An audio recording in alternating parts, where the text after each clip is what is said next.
අද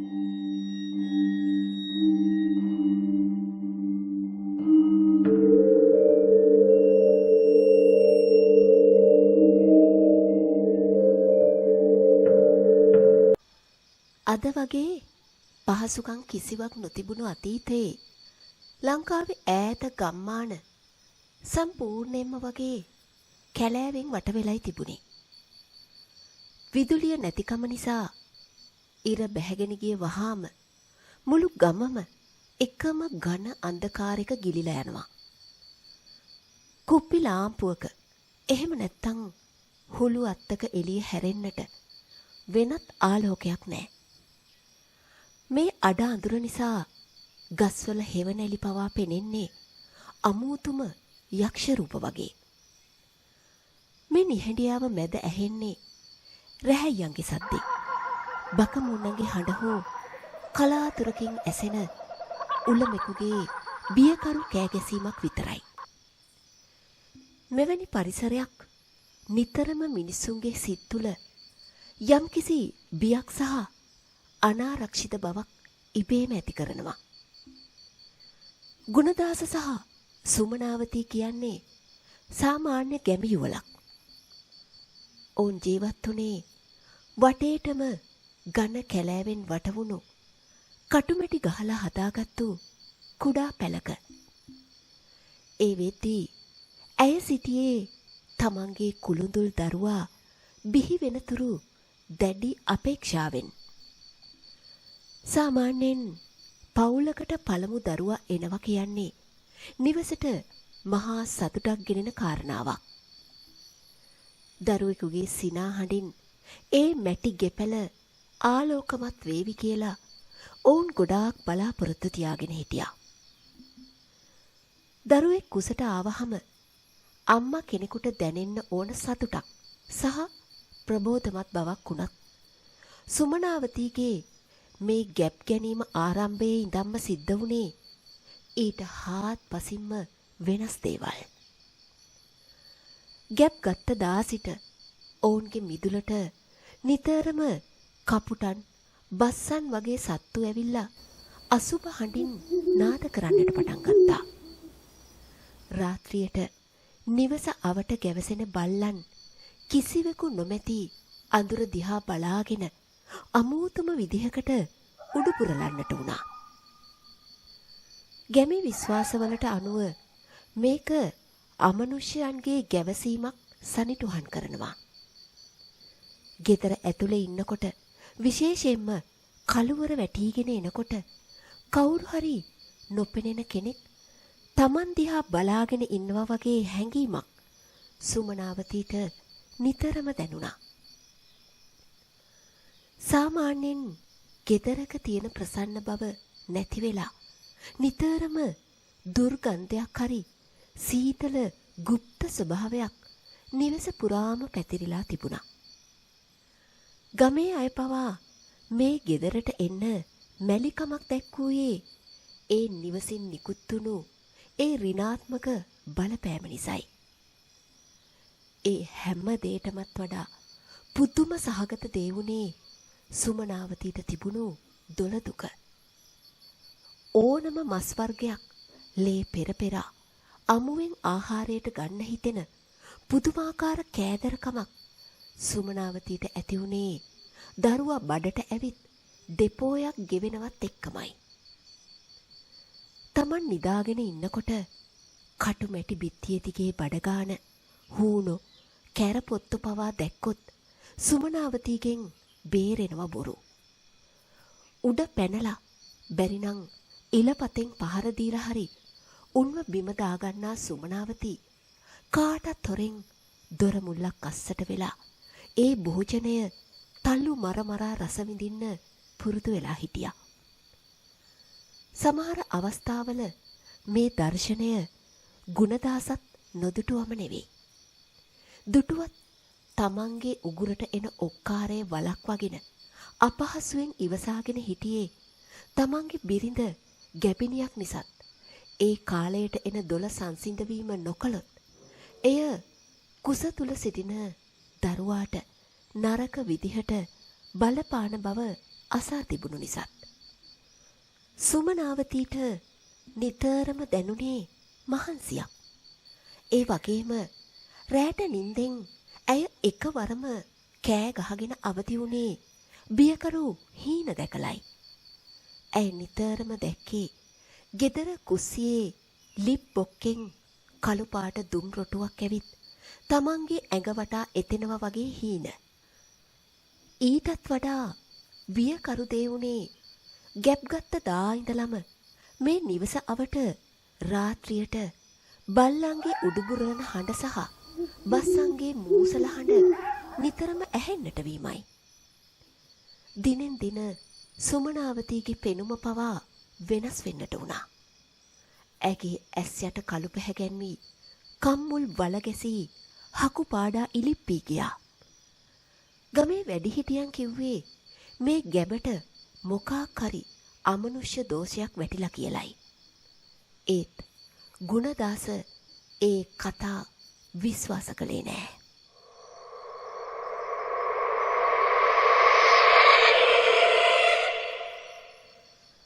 මාස 9 සම්පූර්ණ වෙලා දරුවා ලැබෙන්න નિયમિત දවස උදා වුණා. එදා දවසම අහස කළු කරලා මහා තද වැස්සක් වැටෙන්න පටන් ගත්තා. හවස් වෙද්දී මුළු ගමම මහා අන්ධකාරකින් වැහිලා ගියා. සුමනාවතීට ප්‍රසූත වේදනා හැදෙන්න පටන් ගත්තේ ඔන්න ඔය අතරතුරේදී. ගුණදාස ඉක්මනින්ම ගිහින් ගමේ හිටපු වින්නඹු අම්මව එක්කගෙන ආවා. ඇය නිවසට ඇතිළු වූ සැනින් ඇගේ ගත සීතල වෙලා ගියා. කුප්පි ලාම්පු එළියෙන් පෙනුණු සුමනාවතීගේ බඩ අමුතු ආකාරයකට ගැහෙන්නටත් ඒ සම යටින් කුමන හෝ සතෙක් ඇවිදිනවා වාගේ හැඩතල මතුවෙන්නටත් පටන් ගත්තා. කුප්පි ලාම්පු එළියෙන් මුළු ගේම ආලෝකමත්ව තිබුණත් ඒ එළියෙන් බිත්තිවල වැටුණු හෙවණැලි පවා එදා පෙනුනේ අමුතුම යක්ෂ රූප වගේ. රාත්‍රී 12ට කිට්ටු වුණා.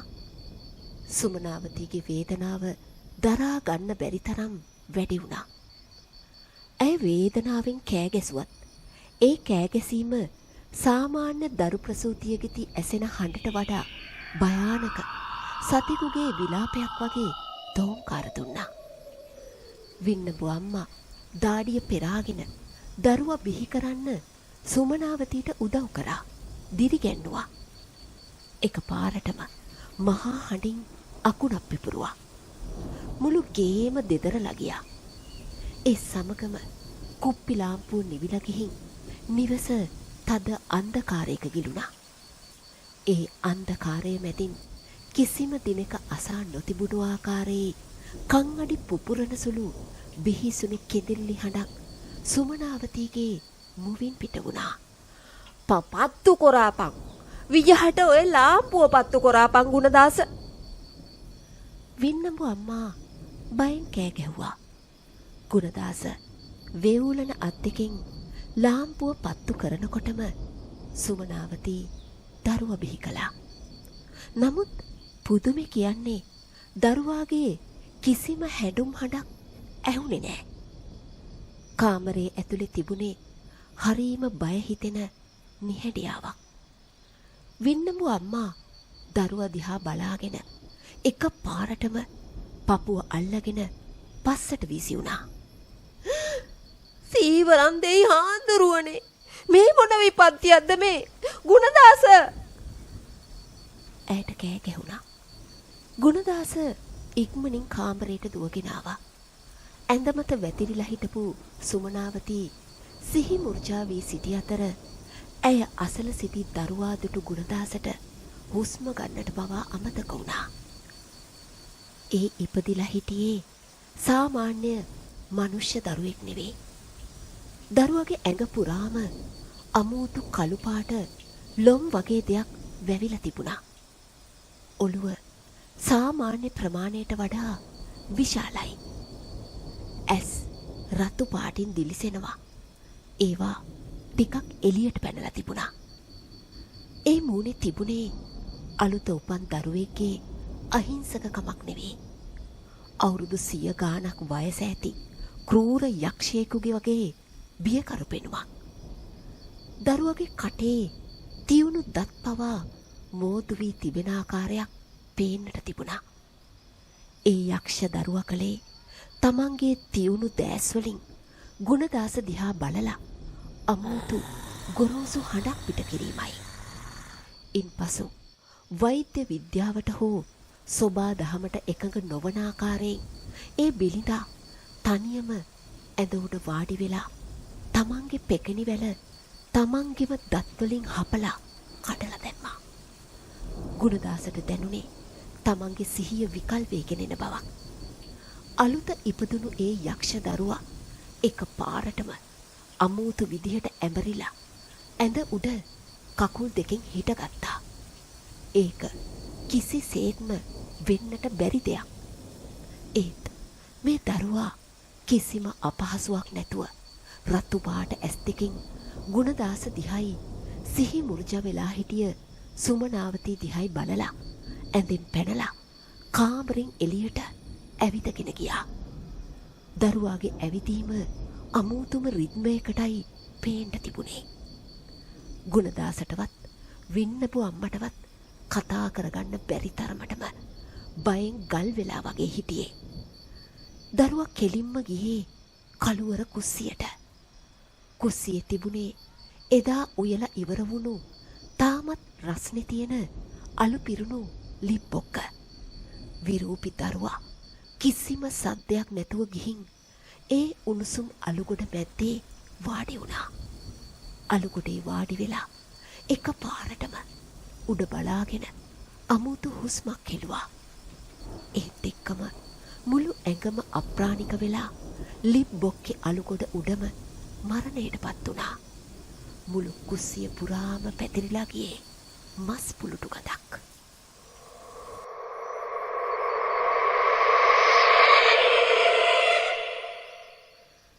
තමන්ට උපන් යක් දරුවා ලිප්බොක්කේ මියගිය බව තේරුණු ගමන්ම ගුණදාස මහරෑ වැස්සෙම දුවගෙන ගියේ ගමේ හිටපු බලගතුම යකදුරා වුණ සියදෝරිස් ගුරුන්නාන්සේ හොයාගෙන. ගුරුනාන්සේ, අපේ ගුරුනාන්සේ, අනේ විජහට දොර ඇරපන් ගුරුනාන්සේ. මේ යක්කු ගස් නගින වෙලාවේ එක දිගට දොරට තඩි බාන්නේ කවුද කියලා බලන්න ගුරුනාන්සේ දොර ඇරියා. මේ ගුණදාස නේද?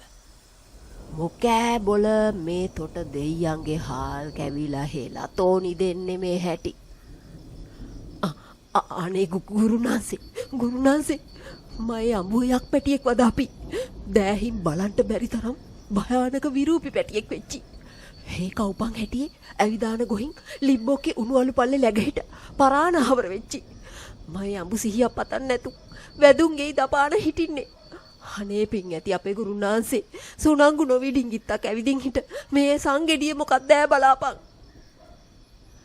ගුණදාස කියවන් ගියේ සිද්ධ වෙලා තියෙන දේ අගක් මුලක් හිතා ගන්නට බැරුව. සංසිද්ධිය කන වැකුණු ගමන් ගුරුනාන්සේ නෑ බෑ නොකිය අඩුම කුඩුම මල්ලත් කරලාන ලහි ලහියේ ගුණදාසත් කැටුව ඔහුගේ නිවස බලා පිටත් වුණා. නිවසට පැමිණි වහාම කිසිවෙකුත් සමග කතා නොකළ ගුරුනාන්සේ කෙලින්ම ගියේ කුස්සිය වෙතටයි. ලිබ්බොක්කේ අලු මත මියගොස් සිටි ඒ අද්භූත රූපය දුටු සියදෝරිස් ගුරුනාන්සේගේ මුහුණේ තිබුණේ මීට පෙර කිසිම දාක නොදුටු බියක්. ඔහු තම කරේ තිබුණු මල්ලෙන් මන්ත්‍ර ජප කළ නූලක් අතටගෙන වටපිට බැලුවේ කවුරුන් හෝ තමන් දෙස බලා සිටිනවාද කියලයි. එවිට සියල්ලෝම තමා දෙස බලා සිටිනවා දුටු ගුරුන්නාන්සේ ඔවුන්ට පිටුපා එම නූල් කැබැල්ලෙන් කොටසක් කඩා තමන්ගේ දකුණු අතේ මැණික් කටුව අසල ගැට ගසා ගත්තා. ඒ ඔහුගේ ආරක්ෂාව සඳහායි. ඉන්පසු ඔහු ඉතිරි නූල්පටගෙන ඊතා වේගයෙන් මන්ත්‍ර ජප කරමින් අර මියගොස් සිටි යක්ෂ දරුවා සිටි ලිප් බොක්ක වටා හතරැස් සීමාවක් ඇන්දා. ඉන්පසු එම නූල ලිප් බොක්ක වටා වැටෙනසේ බිම එළනු ලැබුවේ සීමා බන්ධනයක් ලෙසයි. එහි අරමුණ එම යක්ෂ ආත්මයට එම සීමාවෙන් පිටතට ඒමට හෝ නිවසේ සිටින අනෙක් අයගේ ශරීරවලට ආවේශ වීමට ඇති ඉඩකඩ අහුරා දැමීමයි. ගුණදාස, මේකා මැරුණා කියලා හිතන්ට එපා. මේ ආත්මය ආපහු එනවා. මූව මේ විදිහටම තිබ්බොතින් හෙට පාන්දර වෙද්දී උඹලගේ ගෙදර එකෙක්වත් ඉතිරි වෙන්නේ නෑ. ගුරුනාන්සේ එහෙම කිව්වා. මේ නූල භාවිතා කිරීමෙන් ගුරුනාන්සේ උත්සාහ කළේ ඒ බිහිසුණු ආත්මය తాවකාලිකව දමනය කර එය ආරක්ෂිතව කනත්තට ගෙන ගොස් විනාශ කිරීමට අවශ්‍ය කාලය ලබා ගැනීමටයි. වහාම ක්‍රියාත්මක වූ ගුරුනාන්සේ තමාගේ ඉනේ තිබුණු රතු රෙදි කඩකින් ඔතා තිබුණු පැරණි කස්ථානය අතට ගත්තා. ඒක සාමාන්‍ය කඩුවක් නෙවෙයි. පරම්පරා ගණනාවක යකැතුරන් අතින් ජීවම් වුණු බලගතු ආයුධයක්. ගුරුනාන්සේ එක වරම සියල්ලන්වම පසෙකට කර කවුරුත් ඇස් පියා ගනිල්ලා කියා හඬින් අණ කළා. කුප්පිලාම්පු එළියෙන් දිලිසුණු ඒ වානේ තලය අර යක්ෂයාගේ බෙල්ල මත තබා එකම පහරින් හිස කඳෙන් වෙන් කළා. පුදුමයක්. සාමාන්‍ය දරුවෙකුගේ මෙන් රතු ලේ වෙනුවට ඒ ශරීරයෙන් ගලා ආවේ ගඳ ගහන උකු තද කළු පැහැති දියරයක්. බෙල්ල වෙන් කළ සැනින් ඒ අජීවී කඳ එක වරම ගැස්සී ගොස් නිශ්චල වුණු අතර කඳෙන් වෙන්මුණු හිස අලු ගොඩෙන් ඉවතට වීසි වී ගොස් බිත්තියේ වැදී බිම වැටුණා.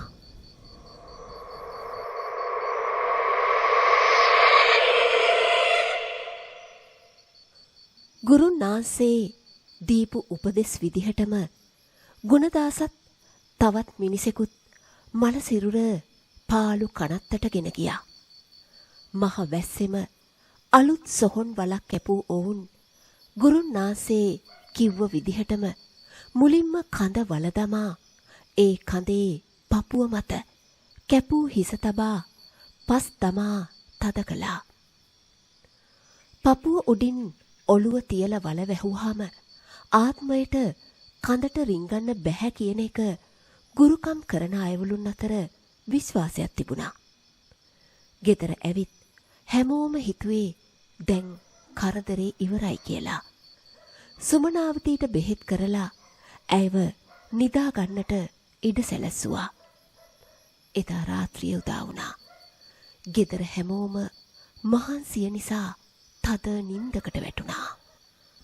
මධ්‍යම රාත්‍රිය වෙද්දී සුමනාවතීට හීනයක් පේන්න ගත්තා. හීනෙන් ඇය ඉන්නේ තමන්ගේ ගෙදර කුස්සියේ. ලිප් බොක්කේ අලු ටික ටික හෙලවෙනවා. එක පාරටම ඒ අලු ගොඩ මැද්දෙන් අර ඉපදුණු යක්ෂ දරුවා නැගිටිනවා.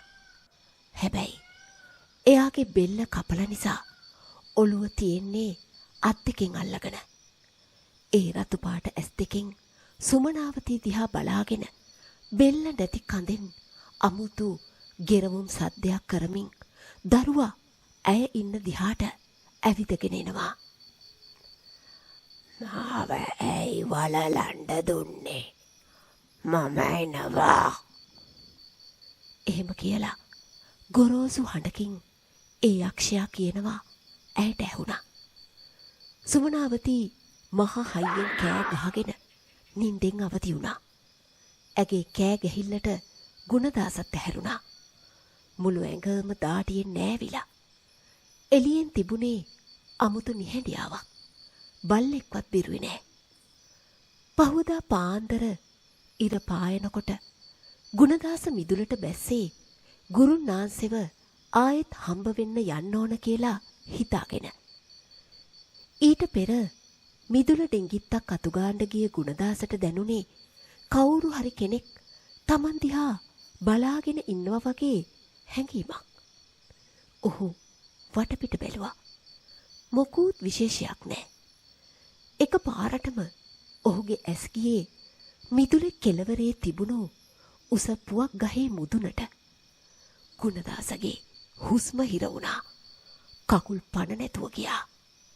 අඩි 30 40ක් විතර උස ඒ පුවක් ගහේ මුදුනේ පුවක් ඉත්තට මැදි වෙන්න රඳවලා තිබුණේ අර ඊයේ රෑ වලලපු යක්ෂ දරුවගේ කපපු හිස. ඒ හිස පුවක් ගහේ මුදුනේ ඉඳන් කෙලින්ම බලාගෙන හිටියේ සුමනාවතී නිදාගෙන හිටිය කාමරේ ජලීලෙන් ඇතුළයි. ඒ ඇස් දෙක තාමත් දිලිසෙනවා වගේ ගුණදාසට පෙනුණා. වලලපු ඔළුවක් අඩි 40ක් උස පුවක් ගහකට ගියේ කොහොමද? කවුද ගෙනිච්චේ? ගුණදාසට මේක හතර බීරි කතාවක් වගේ කිසිම දෙයක් හිතාගන්න බැරි වුණා. කෑ ගහගෙන දුවපු ඔහු ආයෙමත් නැවතුනේ සියදෝරිස් ගුරුන්නාන්සේගේ දොරකඩ. ගොත ගහ ගුරුන්නාන්සේට විස්තරේ කියපු ගුණදාස ගුරුන්නාන්සේවත් කැඳවගෙනම ආපහු ආවා. ගුරුන්නාන්සේ පුවක් ගහ දිහා බලලා කම්බුලට අත තියාගත්තා. දෙයියා දුරුවන්ට ඔප්පු වෙච්චාවේ. මේක මෙතනින් ඉවර වෙන්නේ නැහැ ගුණදාස. විජහට අර වලහාරලා කඳ ගොඩ ගන්න ඕනේ. ගුරුනාන්සේ එහෙම කිව්වා. ආරංචිය කන වැකුණු ගැමියන් වැල නොකැඩී ගුණදාසගේ නිවස දෙසට ඇදුනා. පුවක් ගහ මුදුනේ ඔළුව තියනවා දැකපු ඔවුන් භීතියෙන් වෙවුලලා ගියා. එදා දවසම ගම්මු මේ සිද්ධිය ගැන තැන් තැන්වල කුටු කුටු කගා හිටියා.